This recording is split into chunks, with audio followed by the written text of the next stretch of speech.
Bom dia, boa tarde, boa noite, que a paz do Senhor seja com todos vocês. Vamos agora para o vídeo do nosso irmão Pastor Lício, ali da cidade de Fazenda Rio Grande, ali no Paraná.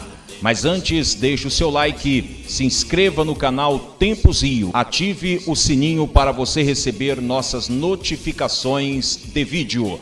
Vamos ao vídeo com o Pastor Lício, ali da cidade Fazenda Rio Grande, no Paraná. Vamos ao vídeo. Tempos Rio, Tempos Rio, Tempos Rio.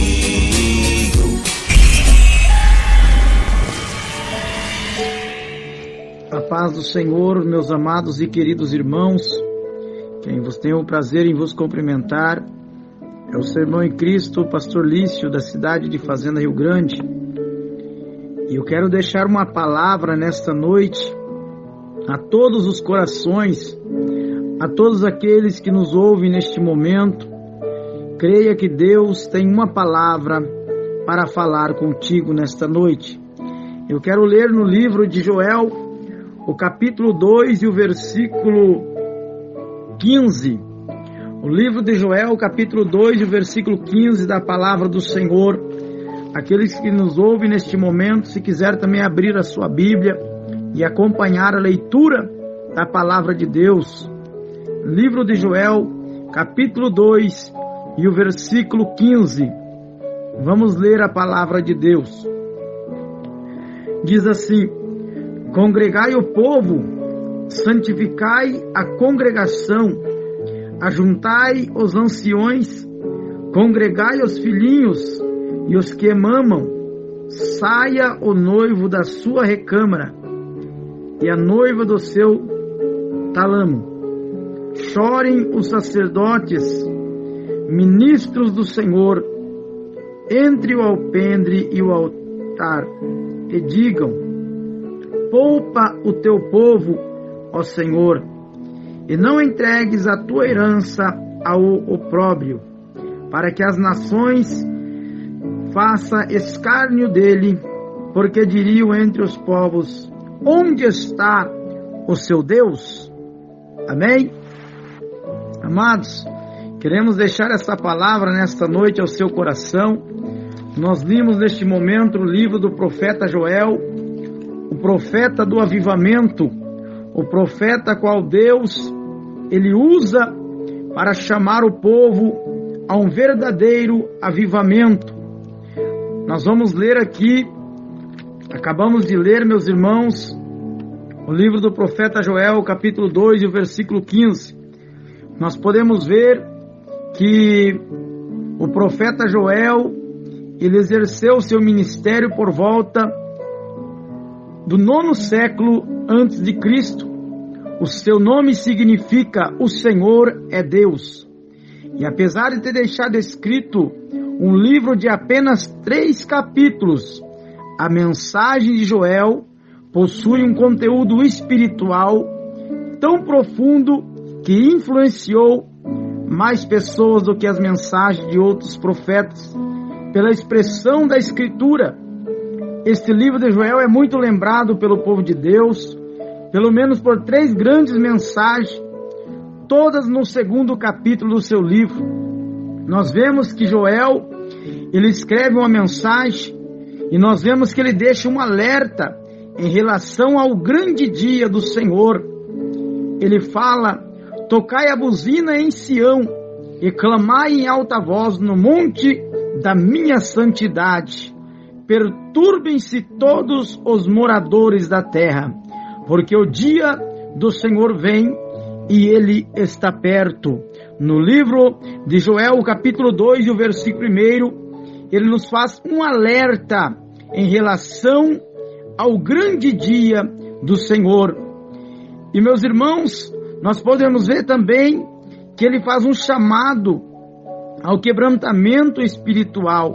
Ele diz: convertei-vos a mim de todo o vosso coração, e isso com jejuns e com choro e com pranto, e rasgai o vosso coração e não as vossas vestes, e convertei-vos ao Senhor vosso Deus. Chorem os sacerdotes, ministros do Senhor, entre o alpendre e o altar e digam: poupa o teu povo, ó Senhor, e não entregues a tua herança ao opróbrio, para que as nações façam escárnio dele, porque diriam entre os povos: onde está o seu Deus? Nós podemos ver, meus irmãos, que esta mensagem que Joel transmite para o povo, Joel, ele se levanta usado pelo Espírito Santo de Deus no meio de uma nação que estava sendo devastada por tantas pragas, por tantas coisas que estavam acontecendo naquela época. A Bíblia diz que o povo estava passando por um momento muito difícil na sua vida. Era escassez de alimento, as pessoas estavam morrendo de fome, pessoas estavam ali morrendo de enfermidades terríveis. E a Bíblia diz que Deus, ele levanta o profeta Joel para um chamado. O primeiro, meus irmãos, é o alerta de Deus para o grande e terrível dia do Senhor Jesus. E o segundo, nós observamos que ele faz um chamado para todos se quebrantarem na presença do Senhor Jesus. Nós observamos, meus irmãos, que nos dias em que nós estamos vivendo, o Senhor precisa derramar um verdadeiro avivamento sobre o seu povo, sobre a sua igreja. E nós podemos ver, meus irmãos, que sempre, meus irmãos, antes do avivamento, Deus, ele tem que despertar primeiramente o seu povo. Meus irmãos, nós observamos na palavra de Deus, que Deus, meus irmãos, ele quer unir o seu povo, ele quer trazer o seu povo para si novamente. O povo de Deus se corrompeu, o povo de Deus está, meus irmãos, fazendo aquilo que não agrada ao Senhor nosso Deus. Assim, meus irmãos, como nesta época do profeta Joel, meus irmãos, o povo estava distante de Deus, o povo estava sofrendo, o povo estava perecendo. Oh, meus irmãos, o inimigo estava, meus irmãos, ali oprimindo, escravizando a humanidade naquela época. Mas sempre Deus, ele vai levantar uma pessoa cheia do Espírito Santo de Deus, que não consegue ficar calado, que denuncia o pecado. E assim, meus irmãos, Deus, ele fez na vida do profeta Joel.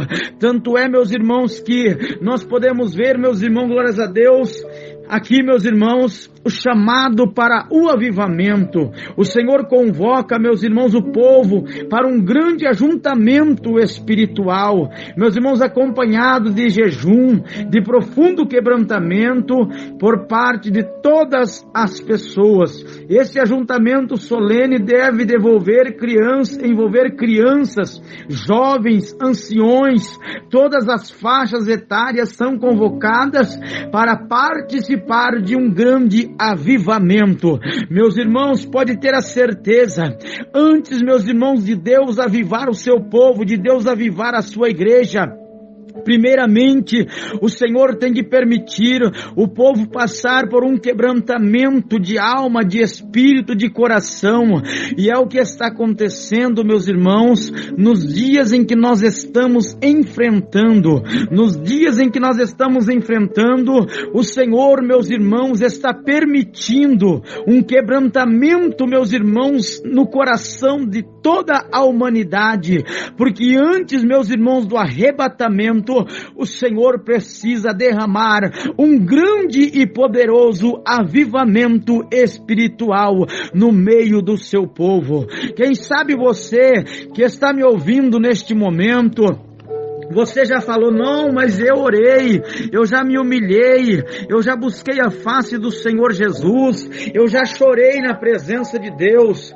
Meu irmão e minha irmã, eu quero que você entenda uma coisa: o choro, meus irmãos, não é significado de uma pessoa arrependida, o choro não é significado de uma pessoa que resolveu abandonar os seus pecados. O choro não é, meus irmãos, ali algo para você explicar que você está verdadeiramente arrependido dos teus atos pecaminosos, do que você tem praticado que não tem agradado aos olhos do nosso Deus Todo-Poderoso. Nem tudo que chora é sinal de arrependimento.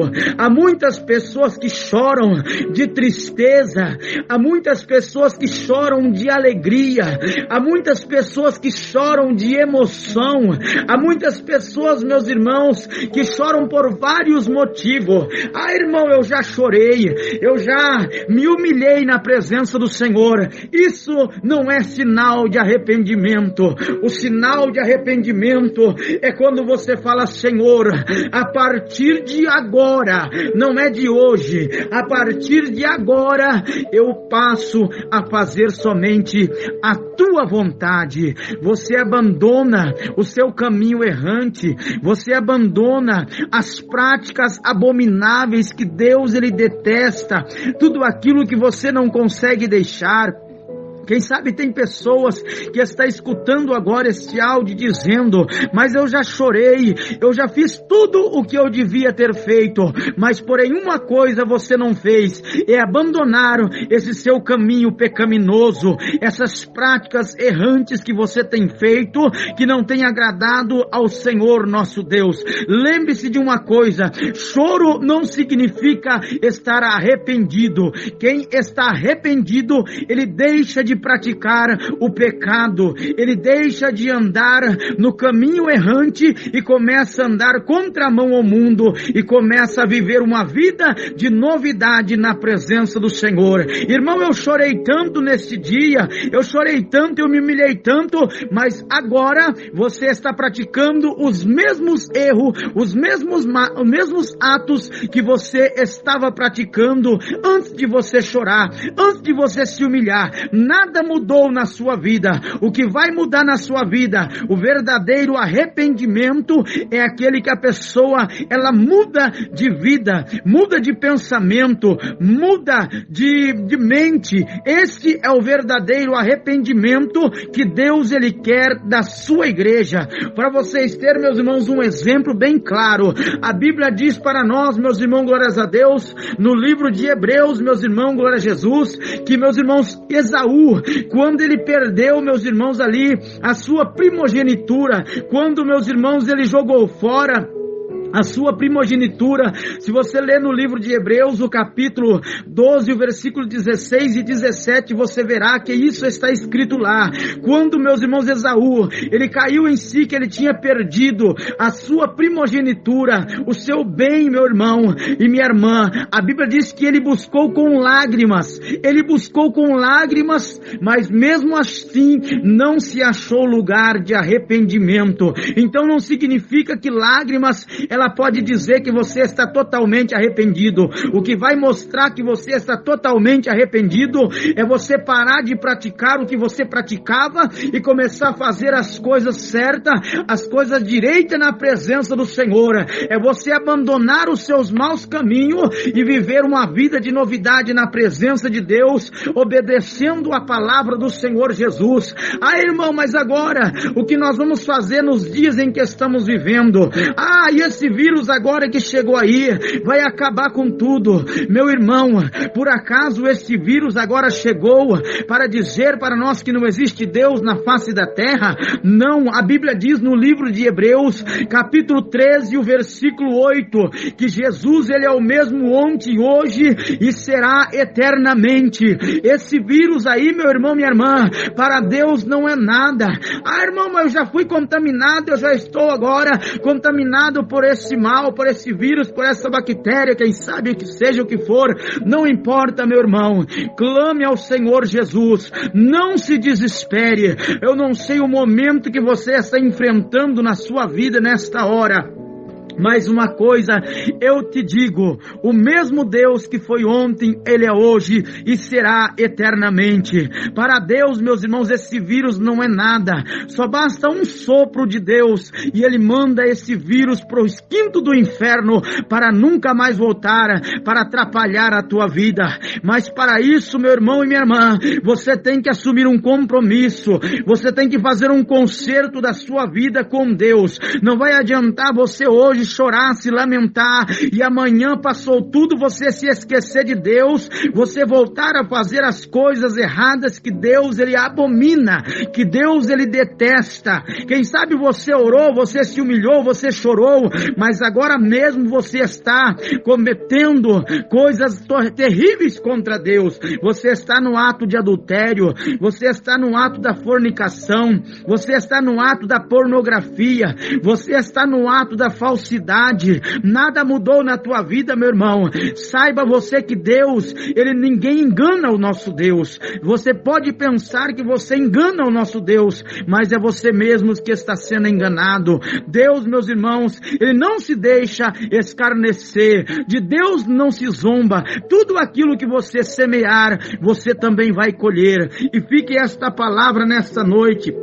Meu irmão, a Bíblia diz para nós no livro de Lamentações, nem tudo está perdido para você, ainda há esperança. No livro de Lamentações, o capítulo 3 e o versículo 29, a Bíblia diz: ponha a tua boca no pó, quem sabe ainda haja esperança para você. Nem tudo está perdido, meu irmão, o que falta é você colocar a tua boca no pó, com sinal de humilhação, de arrependimento, que você está arrependido dos seus pecados e que você está confessando a Deus todos os teus atos pecaminosos e se voltando a Deus neste momento, meus irmãos, porque o que veio ainda não é nem o começo do que virá. A palavra de Deus diz para nós no livro de Mateus, o capítulo 13, o versículo 29, meus irmãos, no tempo da grande tribulação, meus irmãos, diz assim: porque naqueles dias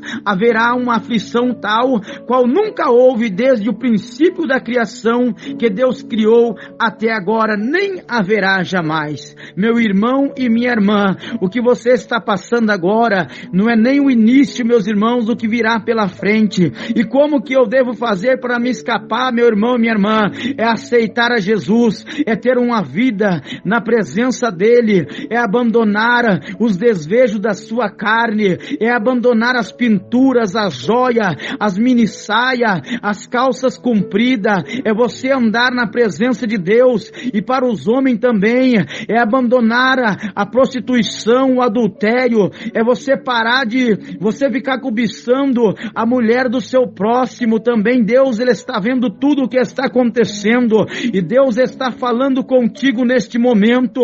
Ele precisa derramar um verdadeiro avivamento sobre o seu povo. Meus irmãos, o arrebatamento está aí e Deus precisa derramar este avivamento sobre a sua igreja. Então se prepare, meu irmão, se prepare, minha irmã, não deixe nada neste mundo abater a tua fé. A palavra de Deus diz para nós que Paulo, meus irmãos, mesmo em meio de tantas aflições, mesmo em meio de tantas lutas, ele estava, meus irmãos, alegre, ele estava contente, ele estava louvando ao Senhor, ele estava cantando a Deus, meus irmãos, porque quando o homem, quando a mulher, ele tem o Espírito Santo de Deus na sua vida, nada pode abater a sua vida, nada pode abater a sua espiritualidade. Meus irmãos, nós estamos vendo que nos dias em que nós estamos enfrentando, meus irmãos, quem devia estar preocupado não estão preocupados. Nós vemos os ímpios aí fora, meus irmãos, fazendo banquete, fazendo churrasco, fazendo festa, se divertindo, meus irmãos, enquanto nós que somos cristãos, que professamos o nome de Cristo, estamos se escondendo, meus irmãos, dentro de casa, com medo desse vírus maligno que está aí fora. Meu irmão e minha irmã, A palavra de Deus diz para nós que nós não somos mais das trevas, não.